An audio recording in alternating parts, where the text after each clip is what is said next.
Bom estarmos aqui louvando a Deus.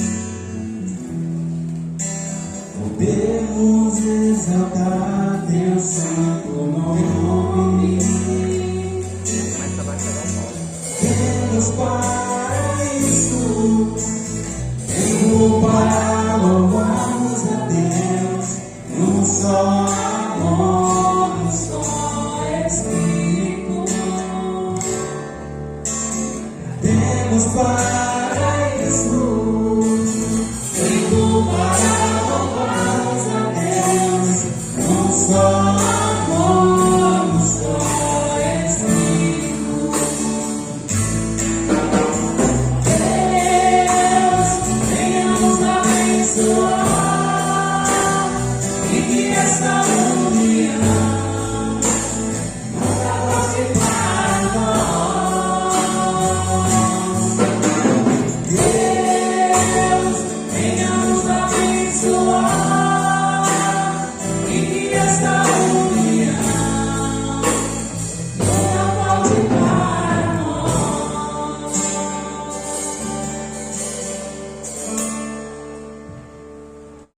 Salve a igreja em nome de Jesus. Sejam todos bem-vindos a mais um culto de louvor e adoração ao nosso Deus. Que todos sejam, nessa noite, edificados e que a palavra do Senhor para nossos corações. Amém? Oremos. Senhor Deus e Pai, Todo-Poderoso, Pai amado, Pai querido, agradecido, louvado, exaltado, seja o teu santo nome, Pai. Nesse momento somos gratos por mais um dia que você tem nos proporcionado. Obrigado, Deus, por esse momento aqui, na tua presença. Abençoa a vida de cada irmão aqui presente, de cada entrou essas portas hoje à noite. Que a palavra do Senhor para os seus corações e que vidas sejam transformadas, ó Pai, com a tua palavra. Usa, Deus amado, cada pessoa aqui, cada irmão que venha trazer uma palavra, ou fazer a apresentação por meio da dança. Que você esteja abençoando, ó Pai. E que corações sejam tocados com tudo que venha a ser feito. Abençoa a vida de cada um. E aqueles também que não puderam vir, mas que nos acompanham através das gravações, que o Senhor esteja alcançando também e abençoando de igual forma. Em nome de Jesus, amém. Graças a Deus, estamos no ano da consolação com o tema. A mesma consolação recebida deve ser oferecida. A Bíblia se encontra em 2 Coríntios, capítulo 1, versículo 3 e 4, que nos diz: bendito seja Deus, que nos consola em toda a nossa tribulação, para que também possamos consolar os que estiverem em alguma tribulação ou consolação, porque nós mesmos somos consolados por Deus. Infelizmente, chegamos na última semana do mês da juventude e esse mês escolhemos um tema que nos diz: o prazer na obra de Deus é o consolo da promessa. O versículo se encontra em Salmos, capítulo 119, versículo 9, 35 e 50, que nos diz: o que glorificará o jovem ao seu caminho, observando conforme a tua palavra, fazer-me andar na vereda dos teus mandamentos, porque nela tenho prazer, isto é a minha consolação, na minha angústia, que a tua promessa me vivifica.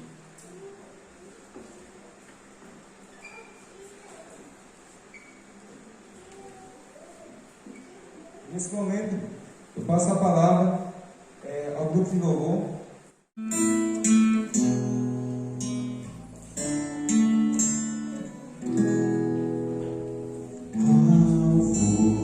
Mais que a neve eu quero ser,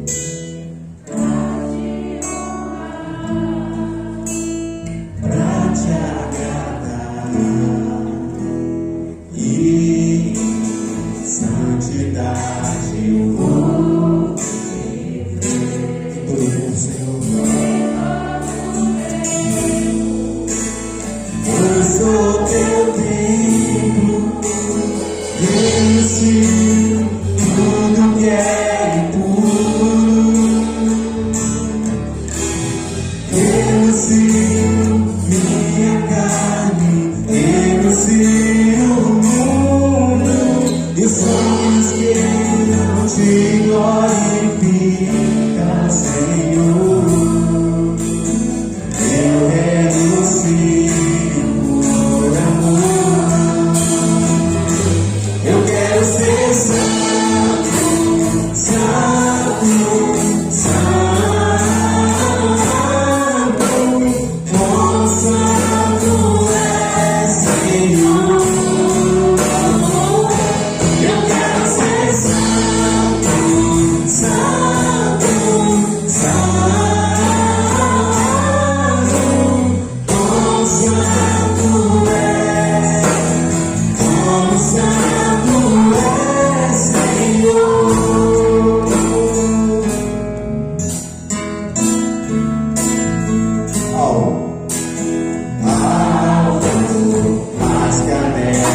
consolação do Espírito Santo de Deus estejam com todos. Amém.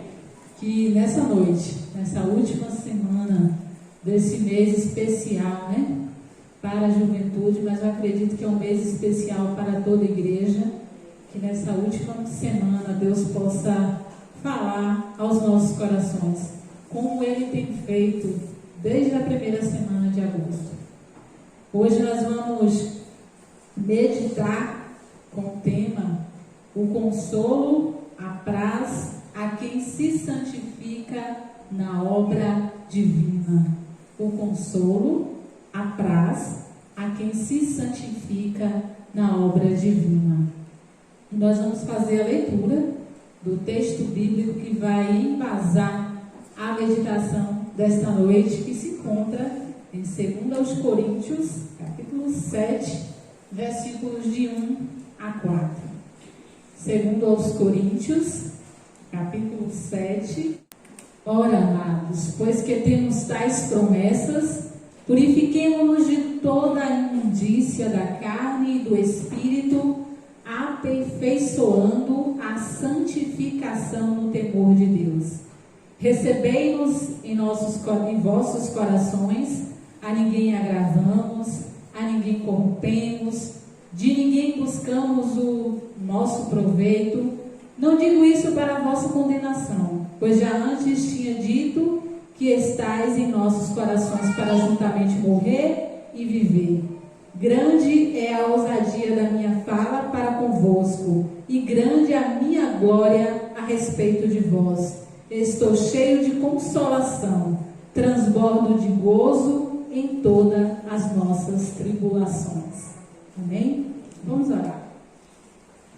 Paizinho querido, Deus amado, diante da Tua presença, nós Te agradecemos, ó Pai, por termos chegado até aqui, por esse mês da juventude, pelas palavras, pelos aprendizados que todos nós construímos durante esse tempo. Te louvamos, meu Deus, e sabemos que o Senhor há de continuar a falar aos nossos corações. Pedimos que Tu possas tocar os nossos corações nessa noite, que não sejas Eliasama aqui à frente, mas o Senhor a falar. Que eu diminua, Deus, e que o Senhor apareça e que o Senhor seja visto. Fala os nossos corações, Pai, porque se fosse confiar em mim mesmo, eu não estaria aqui. Mas eu confio no Teu Espírito Santo. Nos conduza da ministração da Tua palavra. Essa é a nossa oração, em nome de Jesus. Amém. Bem, amados, como eu disse, espero que hoje, né, a última semana, perdão, podem sentar. É o nervosismo. Então vamos lá. Hoje, na nossa última semana desse mês tão especial, em que essa expressão que está aqui atrás, pelo menos ao meu coração, muito me impactou. E que ao final deste mês e por toda a nossa vida, nós venhamos sentir prazer na obra do Senhor. Que esse seja realmente o desejo do nosso coração.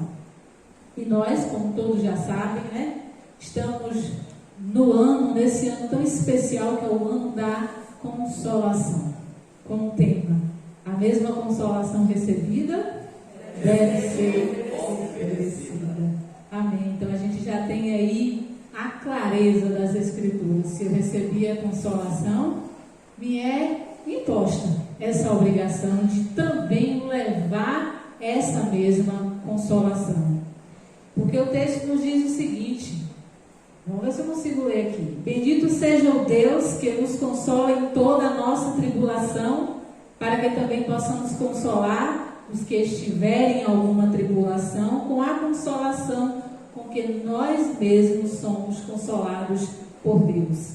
E nesse mês da juventude, estamos aprendendo ainda mais sobre o tema: o prazer na obra de Deus é consolo da promessa. E o texto bíblico é um texto muito forte, muito pertinente para sempre refletirmos sobre ele, que está no Salmo 119, os versículos 9, 35 e 50, onde o salmista nos coloca a pergunta: com que purificará o jovem o seu caminho? De que maneira, com que ferramenta, com que instrumento o jovem pode purificar o seu caminho. De que maneira? O salmista nos dá a resposta, observando-o conforme a sua palavra. Toda a nossa vida, todo o nosso caminho precisa ser observado pela ótica da palavra de Deus. Porque se eu coloco os óculos da palavra, eu vou observar se os caminhos que eu tenho seguido, eles são os caminhos que agradam ao Senhor ou não. Se eu estou no caminho mesmo que o Senhor estabeleceu para mim, ou se eu me afastei deste caminho. E ele continua dizendo: faze-me andar na vereda dos teus mandamentos. E aí ele diz: porque nela eu tenho prazer. Ele já faz essa constatação de que ele tem prazer nesta vereda. A gente já entendeu, né? O conceito de vereda desde a primeira semana, de que é aquele caminho apertado, de que é aquele caminho que eu não posso ir de qualquer jeito, que eu não posso passar com toda a minha bagagem, que eu não posso ir com o meu orgulho, com o meu ego, com o meu egoísmo, que eu preciso deixar essas coisas para trás. E ele pede, mesmo assim o salmista faz uma súplica: faze-me andar nos teus mandamentos. Eu quero, Senhor, apesar de que hoje eu tenho prazer neles, eu quero continuar tendo. É por isso que é legítimo pedir: faze-me andar nos teus caminhos, seguir os teus mandamentos, trilhar as tuas veredas. A gente precisa fazer essa súplica constantemente diante do Senhor. E ele diz mais, que isto é a minha consolação na angústia. Em toda angústia, esse prazer conforta, consola os nossos corações. Que a tua promessa me vivifica. E eu fiquei pensando muito nisso. Às vezes, na nossa caminhada cristã, a gente em algum momento se perde. Eu não sei se alguns já viveram isso ou vivem. E parece que você olha para os lados e fica pensando assim: eu não tenho mais prazer de fazer as coisas de Deus. Desde aquelas coisas que a gente diz que são as mais simples, mas que são tão importantes para nós. Orar, às vezes se perde o prazer. Ler a palavra, estar nos cultos, servir ao Senhor. E eu acredito, essa é a minha leitura, de que isso acontece porque a gente tira os olhos da promessa. O salmista diz que a promessa, ela vivifica.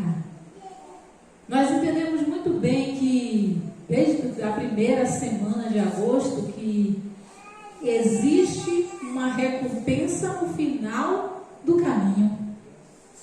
A gente sabe que ao trilharmos esse caminho, essa vereda, esse caminho apertado, eu sei, você sabe que lá no final tem promessa para nós. Tem algo que foi assegurado por nosso Senhor Jesus Cristo. A gente caminha e a gente sabe que tem recompensa nesse caminho. Porque a Bíblia diz que o trabalho no Senhor não é vão. Tem recompensa nesse caminho. E quando a gente tira o olho dessa promessa, aí a gente perde o prazer. E as coisas começamos a fazer por mera repetição ou por religiosidade, não sei, porque a gente tira o olho da promessa.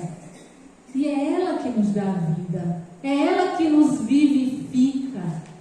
Porque a gente sabe que ao final da nossa trajetória com Deus, ao final desse caminho apertado, que é o caminho da renúncia, nós falávamos isso hoje de manhã. Eu disse aos jovens pela manhã que estava bem difícil separar o estudo da EBD da meditação de hoje à noite.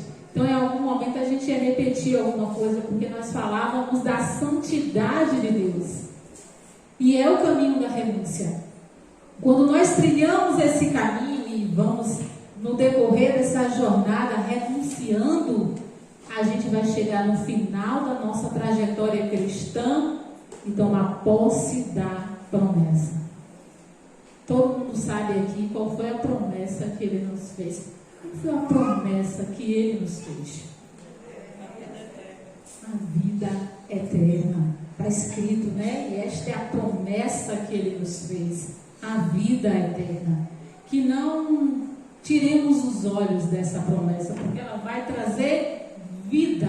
Ela vai te impulsionar a seguir este caminho e a segui-lo com prazer, deleitando-se na presença do Senhor. Um trechinho aqui do nosso guia diz assim: assim como andar com prazer em uma vereda é obra de quem crê nas atrativas promessas descritas no percurso dela, o prazer na obra de Deus é crer na vereda de Jesus. Então a gente sabe que tem atrativas promessas de bênçãos que são descritas no percurso deste caminho, e ao final dele nós temos a maior de todas as promessas, que é a vida eterna que está em Jesus Cristo. Seguindo, eu só queria eleger para mim, né, na minha concepção, algumas palavras-chave que ficaram assim ecoando em meu coração nesse mês de agosto. E aí eu vou eleger algumas, não sei se é senso comum, não sei se é para todos, mas foi a minha sensação e que ficou no meu coração. Na primeira semana eu voltei a frase que as meninas deixaram aqui na coreografia. As duas palavras, na verdade. Primeiro, amor. É sempre bom a gente pensar nesse primeiro sentimento que um dia esteve em mim e em você quando nós recebemos Jesus. Voltar a esse primeiro amor, quando o prazer pelas coisas de Deus era tão latente em cada um de nós. Tínhamos prazer, nos deleitávamos em Deus. Então essa palavra ecoou muito em meu coração. Primeiro amor. Essas palavras, na verdade. Na segunda semana, a palavra que ficou martelando em minha cabeça a semana toda foi constância. Constância. Perene. Aquela pessoa que não desiste, mesmo em meio às adversidades, aos problemas que surgem em nossa caminhada cristã. Ele é constante, ele não desiste, porque a palavra diz que aquele que perseverar até o fim será salvo.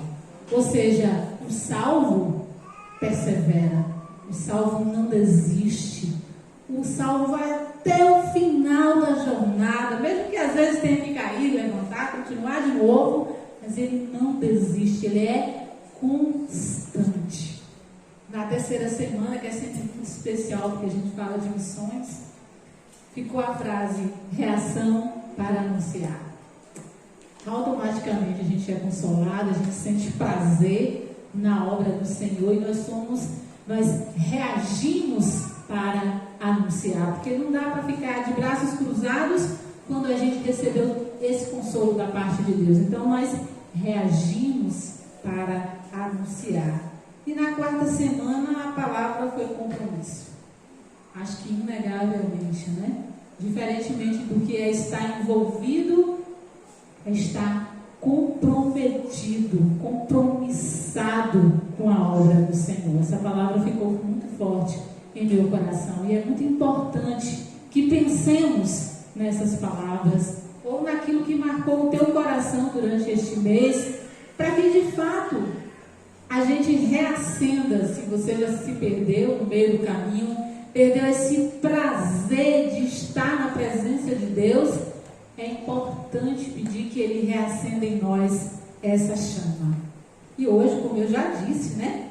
O consolo apraz a quem se santifica na pureza da obra divina. Então o consolo, ele traz o prazer a quem se santifica.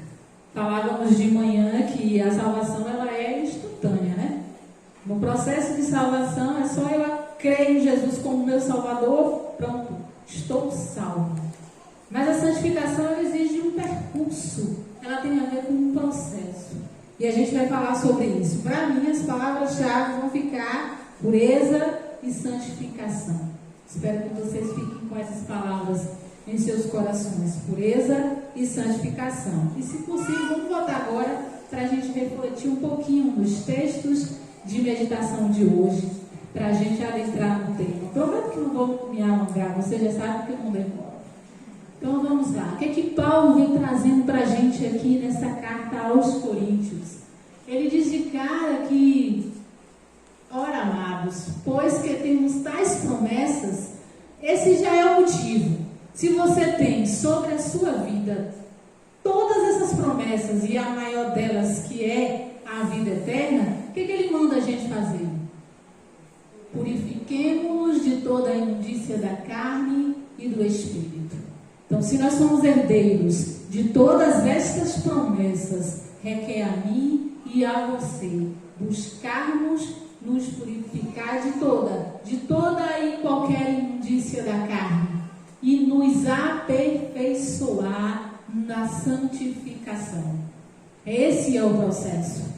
Porque se nós somos agraciados por Deus, por tão grandes promessas, que nós possamos também viver uma vida digna desse nome, digna dessas promessas, nos afastando de tudo que é impureza, de tudo que é pecado e que não combina com a santidade do nosso Deus.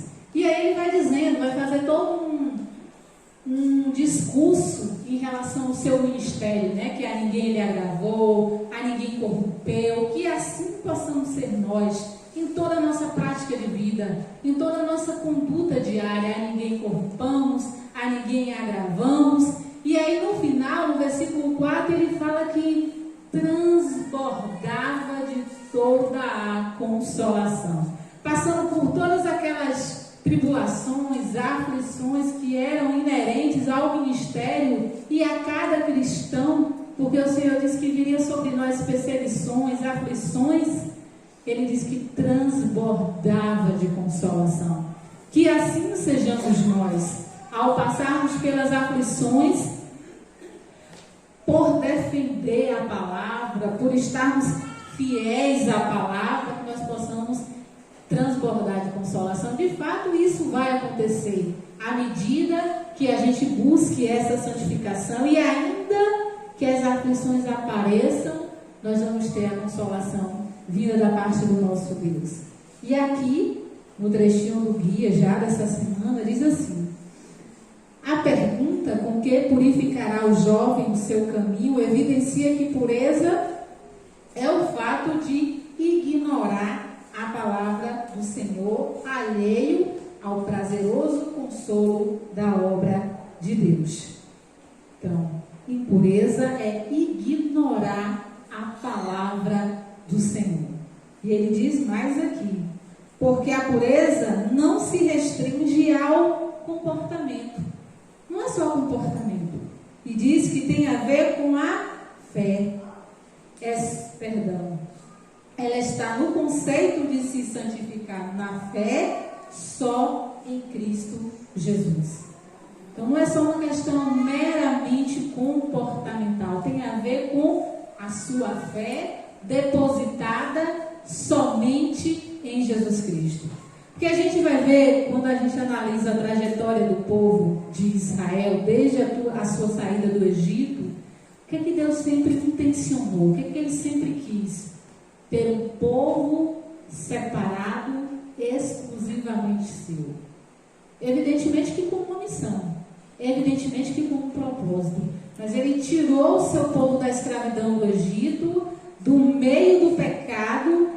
Ele estabeleceu leis, né, de conduta, normas morais, de como o povo deveria viver, de que esse povo teria que ser um povo diferenciado em suas práticas, em suas atitudes, e que a fé desse povo deveria ser depositada exclusivamente no Deus de Israel, que não aceitava misturas no seu culto, na sua adoração. Então, santidade tem a ver com isso, com a fé depositada exclusivamente em Jesus Cristo. Eu vou pedir o irmão Lucas para abrir para a gente aí Hebreus 12, a gente vai ler de 1 a 3, para reafirmarmos isso que a gente está trazendo. Hebreus capítulo 12, de 1 a 3, depois a gente pula para o 12 até o 14. A gente vai ler juntos. Pronto. Portanto, nós também, pois que estamos rodeados de uma tão grande nuvem de testemunhas, deixemos todo o embaraço e o pecado que tão de perto nos rodeia e corramos com paciência a carreira que nos está proposta. Então a gente está cercado por uma tão grande nuvem de testemunhos. A Bíblia diz que tudo que está escrito para o nosso proveito. Por isso que a Bíblia não faz maquiagem, até os erros dos grandes homens está posta na palavra, para que aprendamos com as experiências que outros vivenciaram. E ele fala, olha os exemplos, a gente está cercado de uma tão grande nuvem de testemunhas. Façamos isso, né? Deixemos todo o pecado, deixemos todo o embaraço e sigamos em frente, rumo à carreira que nos está proposta. Aí o 2 diz para quem é que a gente tem que olhar, para a gente não perder o prazer, para a gente não se perder no meio do caminho. Olhando para Jesus, autor e consumador da fé, o qual pelo gozo que lhe estava proposto, suportou a cruz, desprezando a afronta e assentou-se à destra do trono de Deus. Então olhe para Jesus, ele é o autor e consumador da nossa fé. Então com ele, sendo o nosso alvo, não vamos nos perder, porque ele passou por tudo aquilo, ele suportou a afronta, a vergonha, a humilhação na cruz, para que nós pudéssemos chegar no final do caminho. Amém? Diz mais: considerai, pois, aquele que suportou tais contradições dos pecadores contra si mesmo, para que não enfraqueçais, desfalecendo em vossos ânimos. Considerai Jesus, que mesmo passando por todas as afrontas, humilhações, chegando até a morte de cruz, é uma morte vergonhosa, né, que só os piores malfeitores passavam, né, tornando-se maldito por nós. Considerai ele que suportou tudo isso, para que a gente não perca o ânimo, para que a gente não perca o prazer na obra do Senhor. E aí ele nos recomenda esse texto que é muito forte quando a gente fala de santificação. Seguir a paz com todos e a santificação, sem a qual ninguém verá o Senhor. Porque não dá, o caráter de Deus é santo. Eu não posso chegar lá com todas as minhas bagagens, todos os meus pecados diante da sua presença santa. Dessa forma eu nunca vou ver o Senhor. Tendo cuidado, eu acho que a gente já passou, era até o 14. Amém. E diz mais aqui, seguindo o trecho do nosso guia: o prazer na obra de Deus é notório no jovem cristão que se consola, purificando-se na santidade de Cristo. E aí a gente vai ler 1 Timóteo, capítulo 4, de 6 a 12. 1 Timóteo 4, de 6 a 12. Propondo essas coisas aos irmãos, serás bom ministro de Jesus Cristo, criado com as palavras da fé e da boa doutrina, que tem seguido, isso é Paulo falando a Timóteo, mas rejeita as fábulas profanas e de velhas e exercita-te a ti mesmo em piedade. Ele vem trazendo alguns conselhos para o jovem Timóteo. Porque o exercício corporal para pouco aproveita. As atividades físicas, né, só beneficia o nosso corpo, a nossa saúde, mas tem algo que beneficia o nosso espírito. Mas a piedade para tudo é proveitosa, tendo a promessa da vida presente e da que há de vir. Então, que se nós nos exercitarmos na piedade, como Paulo está nos recomendando, a gente tem a promessa, que é a maior, aquela vida que está por vir e que é só o nosso Senhor Jesus que nos assegura. Até o 12, vamos lá. Esta palavra é fiel e digna de toda aceitação. Porque para isso trabalhamos e lutamos, pois esperamos no Deus vivo, que é o Salvador de todos os homens, principalmente dos fiéis. Manda essas coisas e ensina-as.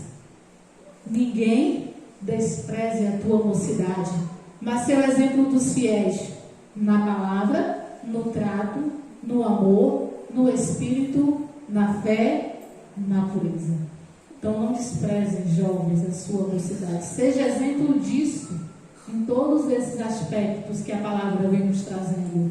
Em todos os detalhes da sua vida, que todos nós, não só jovens, sejamos exemplos. Para que os outros filhos de Deus vejam, através de nós, o grande prazer que cada um de vocês sente na obra do Senhor e que eles também sejam influenciados, tocados por esse